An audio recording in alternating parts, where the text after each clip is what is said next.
What's going on, party people? We are back here for our go home. Oh my god, there's our go home review for WrestleMania. They're also gonna do a 2 night event for Takeover. So if you guys want more wrestling, because of course we don't want a good show. That's not what we've been asking for most of these years. A watchable show to get back sagging ratings over the last decade. Make actual stars and actually make wrestling watchable again. It's more wrestling because that's all we asked for. That's all we asked for. It wasn't to make somebody a star or at least make the show better. It's obviously and apparently we need more wrestling. So that's all I'm gonna open up the review to say. Oh god, the main event is Drew McIntyre versus Baron Corbin. You think it was as boring as you thought it was? You would be that would be understated. Dude, I don't know. We had McIntyre doing a really decent, compelling promo over getting attacked by Corbin and Lashley. Choking up a tiny bit, going over his mother and going over the sacrifices that he made over to be a top guy. Then Lashley and McIntyre came out, calling it short, and then MVP pouring out Lashley. We also had Corbin coming out, joining the party, and saying that if he wins, he gets the title shot against Mac. So it's in it for Corbin. You take it like Corbin doesn't have any aspirations of being a world champion. If thinks he's heel, he can't choose over Roman Reigns, even when babyface. He already shown to lose to him consistently. So I guess they're trying to do this because they know Corbin can't hash out as a main eventer on SmackDown.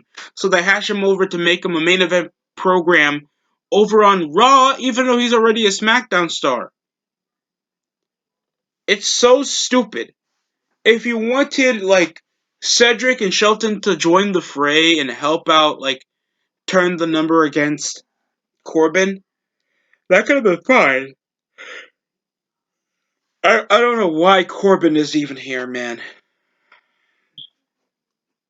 Well, that was the opening segment, alright, opening promo. Then we opened over with AJ Styles and Xavier Woods because they're wrestling in a tag team match. That means they gotta wrestle. God, no, it's so. And it was shorter than Kingston. Omos was getting distracted over by Kofi after Kofi tossed something at Omos, causing a roll-up pin, a small package by Xavier Woods. That was literally the match. There was no implemented over drawn-out story, even though this was 3 hours.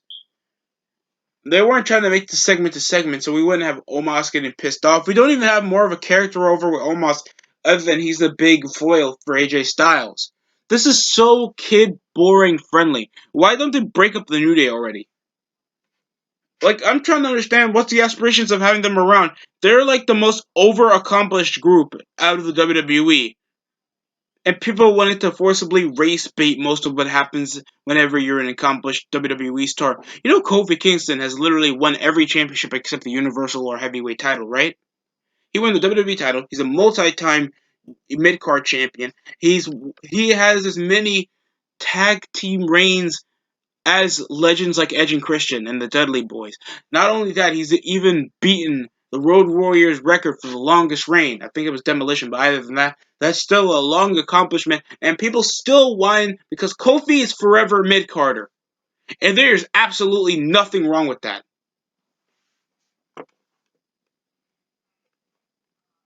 It was not a good match. It was exceptionally short. Just to tell a minimalist story of four guys that I don't care about. The tag team division is already as plateaued as it can be because they immediately break up the Hurt Business that already have an established tag team. The Viking Raiders are hurt, and no one even seen Eric to even give him a character, and they got nothing. Retribution's already broken up. They got nothing. Ridiculous. Strowman had his promo over with the steel cage because it'll be Shane versus Strowman in the steel cage, and he said he's doing this for all the idiots, all the people that were called stupid.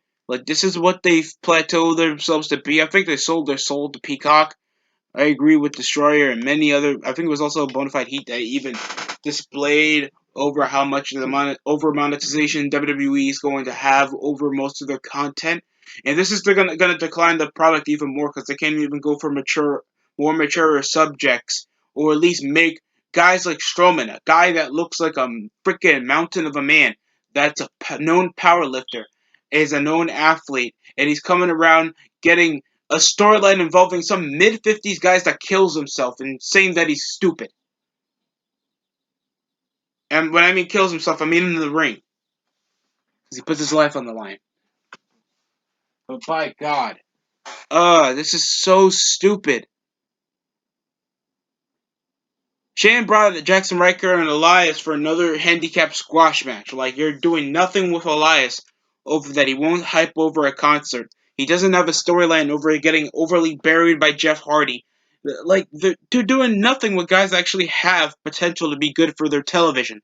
What do you really suspect for them to do over the summer, after WrestleMania's done? Yeah, I know crowds will be back, but this brand split has already minimalized any creative feat that WWE can do over a calendar year. There's been the Riker attempt stopped over Strowman from giving Elias a power slam. Then they did the train thing again. A double side suplex. Strowman comes around beating them with a power slam. That's technically it. Then the hype over Shane and Strowman. This match is gonna be so underwhelming. This is already the worst built WrestleMania I think I've ever had since Mania 30, 34, or Mania 35, or Mania 30, 32. Like like the creative excrement of what they can do in like just a few months time, and then they want to hash it over a 2-night event. I forgot that the SmackDown tag team titles are even going to be defended on SmackDown, and they still have so much of a minimal roster. They're going to make still the Andre the Giant Memorial Battle Royal. They're possibly going to push T-Bar to win the garbage thing again, like it's actually important. Nobody ever got pushed well while being Andre the Giant Memorial Battle Royal. Look at Cesaro, look at Corbin, look at Big Show, look at Mojo Rawley. That guy hasn't been seen on television for over a year. You force mid-carders to win mid-card stuff that really doesn't really apply any prestige. Oh my goodness. Then there was a segment involving Miz and Morrison sabotaging Big Bad Bunny's Bugatti, like $3.7 million car with paint, saying "Hey hey hop hop." You know, it's like, what's this little kid bullshit? I'm sorry, this is little kid bullshit. You could trash a man's car, toss slime on your head. What kind of notoriety is this going to think? Oh, possibly a fan base Bad Bunny, or possibly gonna watch him kick some guy's ass on television. That, like, if you're drawing a celebrity, you're gonna draw an outside fan base that are probably gonna have interest on the certain celebrity kicking this guy's ass. That's a known fighter. That's going to get a lot of publicity for a business, and you're gonna have this D-list actor coming around talking shit wearing a bunny suit, singing garbage, and then writing "Hey Hey Hop Hop." What looks to be period blood, it doesn't look like red paint because it's so poorly drawn up on the car. It's so bad, man. I'm not trying to rag on this for long. It's just so bad. This is what they suspect is going to actually pull in outside viewers when they have when you guys have to do a 2 for $20 sale on your tickets for for WrestleMania, where you're actually allowing attendance in a football stadium, and it feels like nobody wants to care.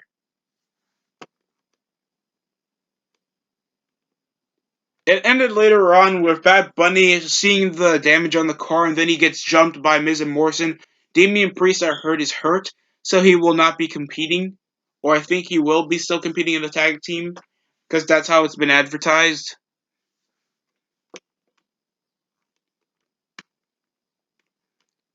Ugh. Dude, I do not care about some of these matches, especially Asuka and fucking Rhea Ripley, man. I have tried my damnedest to try to give any emphasis of interest into Rhea Ripley, even though she looked like a butch dyke, broad shoulders, Lacey Evans that comes from over Hot Topic, weirdo, bowl cut, edge lord, rock and roll star. Tony Storm looks more attractive than you. Coming around, I don't, I don't get it. Like, she just debuts one night. Like, the hype factor over her is that she's tall, blonde, oozes no charisma, and just gets forced a title shot. She doesn't even get like a multi-pack challenge or something to actually at least push her over. Like, it's this up and coming rookie. If that was the standpoint, why don't you just debut her in the Rumble and then she would have some build? You just force her over at NXT and she immediately gets a shot against Asuka. Who's gonna get behind that? Unless you're an NXT fan. And then they just have an automatic tag team match. It's not like the authority figure mixed this up. They literally at least choose to tag against each other for no apparent reason. Asuka has nothing to gain if she wrestles Nia Jackson and Shayna Baszler. It starts with some heat involving the Empress of Tomorrow. And Rhea Ripley refuses at most points to tag her in. Snapmares exchange against Shayna and Asuka for majority of the match. And then Rhea Ripley literally beats her down and tosses her back inside the ring for, I think, Nia Jax to hit a leg drop, picking up the victory for them. So, this is building up to it's been a few weeks. It's been under 3 weeks, dude. I care less. Like, I don't mind Asuka, and I think Rhea Ripley seems like a nice woman. I know nothing about her. And that's what they've been emphasizing over the last few weeks of advertising her. Like, you have over this big star. We don't know where she comes from. We don't know her personality. We don't know how she wrestles. We don't know her gimmick.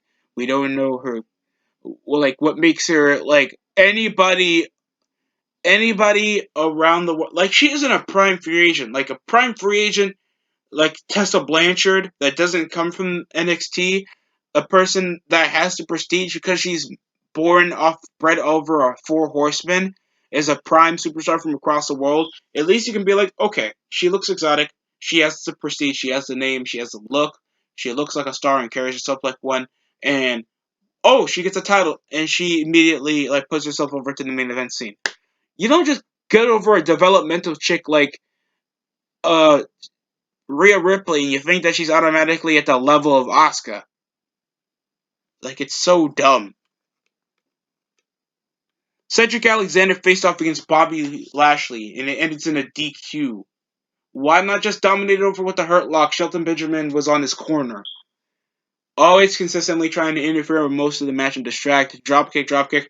Freaking Cedric kept getting tossed over like a ragdoll over most of the match until it looked like he was about to hit him with the spear.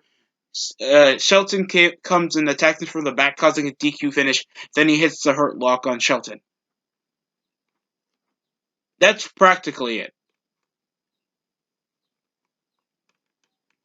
There's nothing to gain and there's nothing to stand. Like, there's nothing on the line. Like, they're not like, if we win, we become the enforcers of Drew McIntyre or something like that. As minimal as that, that's at least a reason why they should be wrestling each other. I know that they used to be part of the Hurt Business, and I get it. Now they're just mid card jobbers with no emphasizing hype piece. They got nothing that they're gonna do after unless they reunite the Hurt Business, and I don't think that's going to happen because of Vince's like disdain for actual interesting factions that are actually gonna make him a lot of money, especially over the black market after being oversaturated with a gay ass New Day. Like, a badass black evolution is not the wave for Vince McMahon, and I'm confused over what his business motifs are. Because I understand that you're making money over a Peacock, but without your sponsored deals, you won't be making an inch of what you should be making back in the 90s than how you're making in the 2020s merchandise ways with your mid card looking like shit. I'm sorry. Next, we have, of course, Mustafa Ali versus Riddle with Sheamus watching alongside. I thought he was going to be on commentary. That's literally what he was threatening along with Mustafa Ali. and he's just mid-card jobber like he's been since he even was with Retribution. So, like, are they back to NXT? I don't know what they're doing. Dude, it's just so bad. So, uh, this was just heel kick, heel kick. There, like, no targeting over the knee brace. Like, Mustafa doesn't use anything to his advantage. There's nothing. He's just trying to just stomp on the foot, stomp on the foot. The Bro Derek wins it. The match was not that long, but it wasn't that short. Uh, it felt like I couldn't get behind. He was still doing the zoom, and try to hype over a feud that's only been 3 weeks old? Really? Oh, God. Hartford, Connecticut.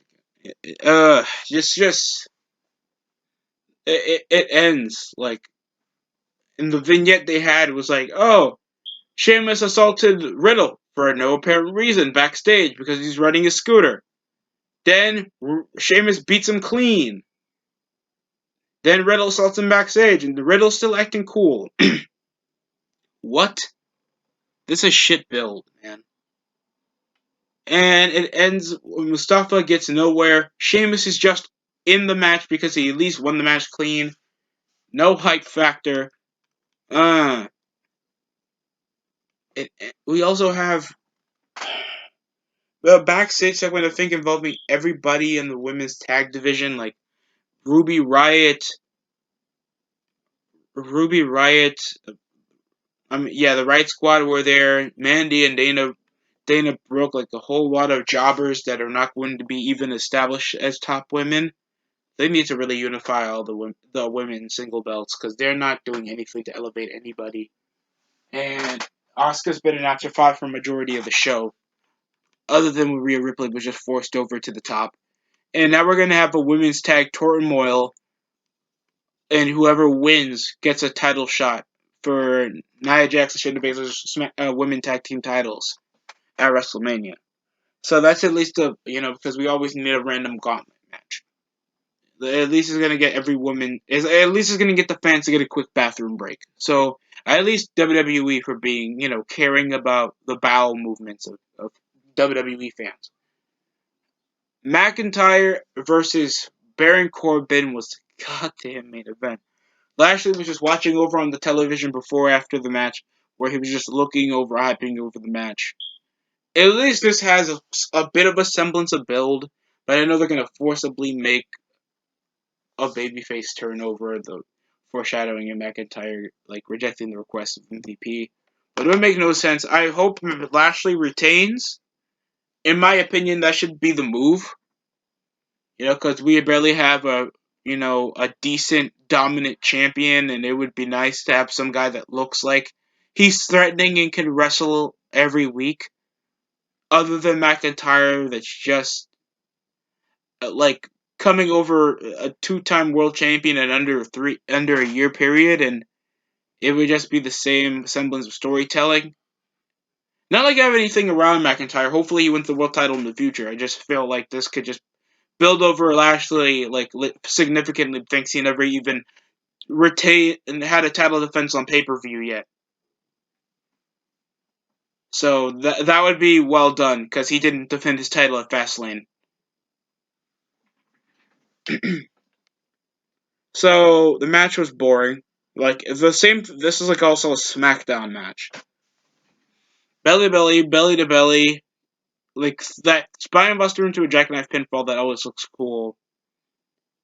Deep six, almost a near fall, future shock. The match was turning to a head. It was so mid-cardy for what looks to be we have Muffin Top Corbin coming around, using the cane that MVP was about to dish out over to him, and it ends with him taking a Claymore kick. There was tossing over the steel steps. It was an average back and forth. If it's that average over a match and you make this over 20 minutes, and the thing that's on the line is just a title shot. There's no money. There's no asset. It's just a future title shot, and you're pushing over this match. because nobody wants to see two heels wrestle it over. So no one's gonna care if Corbin comes off winning. So of course McIntyre was gonna win. It's over 20 minutes of non-stop boringness. McIntyre at least made the match feel a bit more important. Other than that, it was just a boring match, to be honest. That's it coming from the review. Yeah, this go home show was absolute dog poop. I'm trying to at least be somewhat YouTube friendly over the semblance of me. I understand a small channel, but still, it's better off. And it's time for that road to 60 people to 100. Being serious this time. Other than that, this was a mediocre, another below average Raw show. Like, they're trying really hard to not make WrestleMania sound big, even though you're making this a 2-night event. Lack of star power, minimal attendance, and like, I don't even care if you even have a lack of star power. At least make your build like a semblance over a month or two. The only attempt of big build over for storylines or two, and that's Orton and the Fiend that really over had a segment, and then we had freaking Edge and Roman until it got messed up with Daniel Bryan forcing himself into the, like, he literally booked himself into the feud, and it's now subjugated less lack of star power, and it's our first WrestleMania without the Undertaker for over 20 something years, like he's been in WrestleMania since what, 1991, and now we're gonna lack that, man. Like, this is terrible. And you can see why people are this frustrated over the contemplating of deals WWE has been forcing themselves over to do because of their forcible image to, decline. They've been declining to adapt to modern storytelling, uh, trying having a higher standard of what they think a wrestler should be, and they've been declining how are they supposedly supposed to build over their big show, because this hasn't been feeling like a big show. This just been feeling like a network special than a big pay-per-view that's supposed to finalize all the storylines in one show. Now it's two shows. Uh Other than that, that's coming from me. Like, comments, and subscribe, man. Uh, Tell me how you feel about how it's been for the build to WrestleMania. I feel like it's been piss poor, and of course and the show has been, if you even care at this point. Other than that, I'll see you on Dynamite for my Dynamite review, or on Cinnamon Smith that I usually do my watch-alongs with. Shout out to that guy, and of course SmackDown. Other than that, that's it for me.